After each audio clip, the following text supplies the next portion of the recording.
Assalamualaikum warahmatullahi wabarakatuh. Perkenalkan, nama saya Alfa Damayanti dari kelas PSPK 2019A. Di sini saya akan menjelaskan mengenai jurnal sintesis senyawa koordinasi astaxanthin dengan bantuan gelombang ultrasonik untuk memenuhi tugas mata kuliah kimia logam transisi. Jurnal, penulis Rocky Alvanar dan Dion Natario, judul Sintesis Senyawa Koordinasi Astaxanthin dengan Bantuan Gelombang Ultrasonik, penerbit Jurnal Kimia dan Kemasan, tahun terbit 2019, nomor 41, volume 2. Astaxanthin merupakan senyawa turunan karotenoid zentrofil yang sangat potensial dalam pengobatan kanker.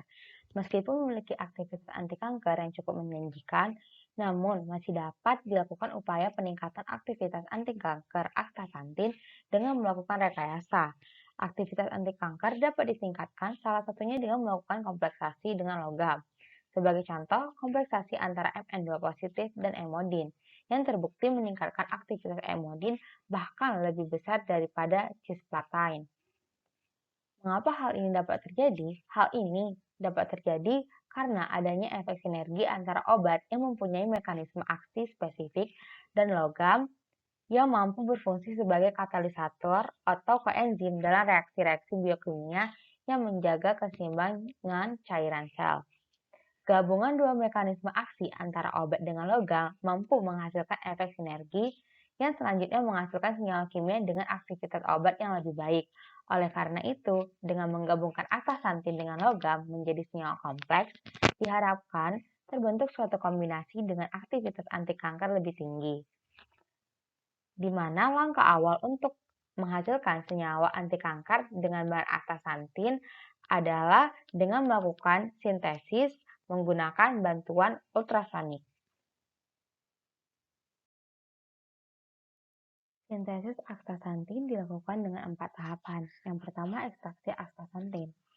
Serbuk yang setara dengan 40 mg astaxanthin dimasukkan ke dalam labu ukur 25 ml, kemudian ditambahkan dengan etanol sampai tanda kalibrasi.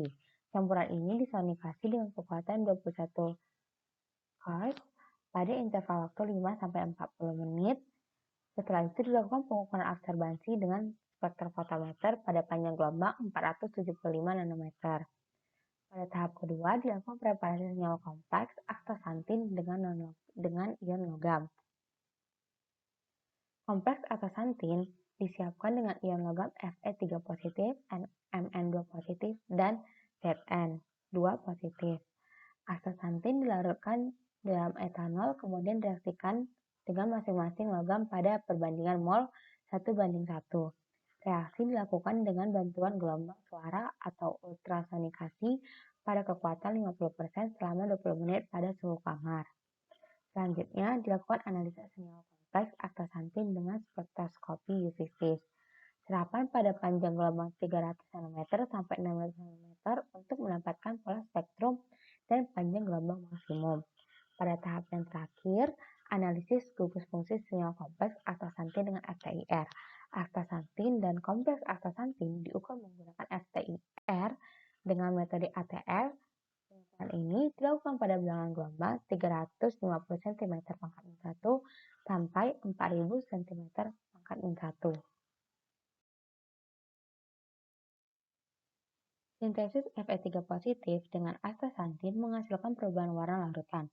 Larutan astaxanthin dalam etanol yang semula berwarna merah mengalami perubahan warna menjadi kuning setelah dicampur dengan Fe3 positif. Warna yang diperoleh mengindikasikan terjadinya reaksi antara ion Fe3 positif dengan astaxanthin.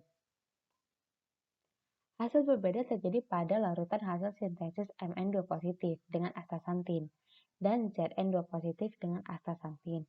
Pada larutan hasil sintesis dengan ion Mn2 positif dan Zn2 positif, tidak terjadi perbedaan warna dengan larutan astaxanthin dan diperkuat dengan data selisih panjang gelombang maksimal sebesar 2 nanometer.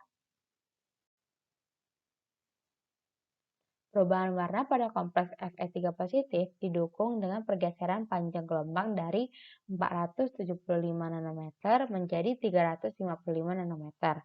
Pola yang berbeda terdapat pada Mn2 positif dan Zn2 positif, di mana tidak terjadi perubahan panjang gelombang yang signifikan.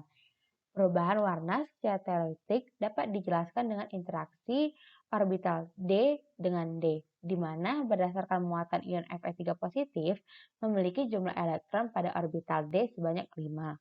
Adanya orbital kosong pada orbital D menyebabkan interaksi antara orbital D dengan D dapat berlangsung. Perpindahan elektron ini akan menghasilkan energi dengan panjang gelombang tertentu yang akan menghasilkan warna bagi larutan.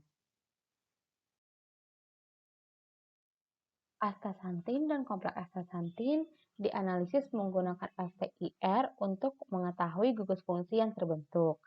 Terlihat pada tabel, gugus fungsi karakteristik astaxanthin yaitu C dengan H, C rangkap 2C, C rangkap 2O, dan OH. Gugus fungsi astaxanthin juga tampak pada hasil sintesis, di mana setiap hasil sintesis menunjukkan gugus fungsi C dengan H, C rangkap 2C, C rangkap 2O, dan OH, yang mengindikasi terdapat astaxanthin sebagai ligan senyawa kompleks. Ikatan antara ion logam yang terjadi terlihat pada bilangan gelombang 535 nanometer untuk kompleks Mn2 dan Zn2, serta 533 nanometer untuk kompleks Fe3. Dapat disimpulkan bahwa sintesis senyawa koordinasi dengan ion pusat Mn2 positif, Fe2 positif, dan Zn2 positif dengan ligan astaxanthin telah berhasil dilakukan dengan bantuan gelombang sonikasi berdasarkan pembentukan vibrasi ikatan logam dengan oksigen sesuai spektrum FTIR. Berdasarkan spektra UV-Vis, terjadi pergeseran panjang gelombang maksimal pada kompleks Fe3 positif sebanyak 120 nanometer dan berdasarkan spektra FTIR disimpulkan astaxanthin dapat bertindak sebagai ligan dengan indikasi munculnya gugus-gugus karakteristik astaxanthin seperti CH, C2 rangkap C, C rangkap 2O, dan OH pada kompleks hasil sintesis. Demikianlah penjelasan tentang jurnal saya. Rekayasa ide, sintesis senyawa kompleks cisplatin dengan logam Cu2. Cisplatin merupakan senyawa kompleks yang digunakan sebagai obat anti kanker pertama yang mengalami perkembangan yang sangat pesat. Namun, senyawa kompleks berbasis platinum ini menimbulkan efek samping pada dosis tertentu dan memberikan resistensi obat selama proses terapi. Maka dari itu, perlu disintesis. Di sini, ide saya yaitu mensintesis dengan logam Cu2. Di mana logam Cu2 merupakan unsur esensial dan berperan penting dalam sistem biologi tubuh. Katiun logam Cu2 memiliki orbital kosong yang dapat berfungsi sebagai akseptor pasangan elektron dari ligan. Berdasarkan sifat tersebut, logam Cu dapat dijadikan sebagai salah satu logam pengkompleks ligan yang diharapkan memiliki kemampuan anti kanker yang baik.